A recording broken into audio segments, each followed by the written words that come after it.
Hello and good afternoon, everyone. I'm day weather meteorologist Don Watzel with a look at your video update for Thursday, May 6th. Not too much going on across the state. Dry and mild conditions the rest of this afternoon, staying fairly tranquil tonight. And that will continue for a good portion of the day on Friday. Today we have light to breezy winds, even for Wyoming standards, with a slight uptick in those winds tomorrow, maybe some gusts around 20 to 30 miles an hour. South Pass could see some higher gusts approach 40. Otherwise, general garden variety winds tomorrow afternoon. Our high pressure ridge that's keeping us quiet will shift eastward and be around the eastern Wyoming plains into the Dakotas by late Friday afternoon, and that will introduce a few showers and thunderstorms Friday night.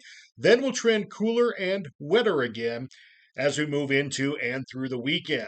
Well, here's a satellite image of what's going on across the country. As you can see, a whole lot of nothing for the Intermountain West. A high pressure ridge covering much of the Rockies and northern high plains, while a northwesterly flow in the broad trough that was over us earlier this week has now shifted more towards the Great Lakes and the heartland of the United States. If you look in the far west, a Pacific trough is starting to make its way towards the Pacific Northwestern coast, and that'll be our weather maker for Friday night, Saturday, and Sunday, possibly continuing into early next week.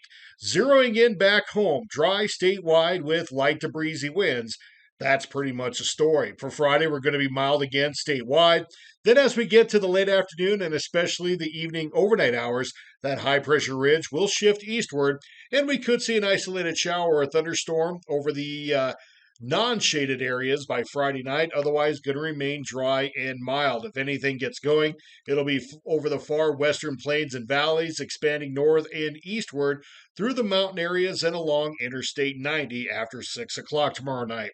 Isolated showers and thunderstorms will become a little more widely scattered into Saturday morning, with a few overnight snow showers over the Bighorns and the western mountain regions.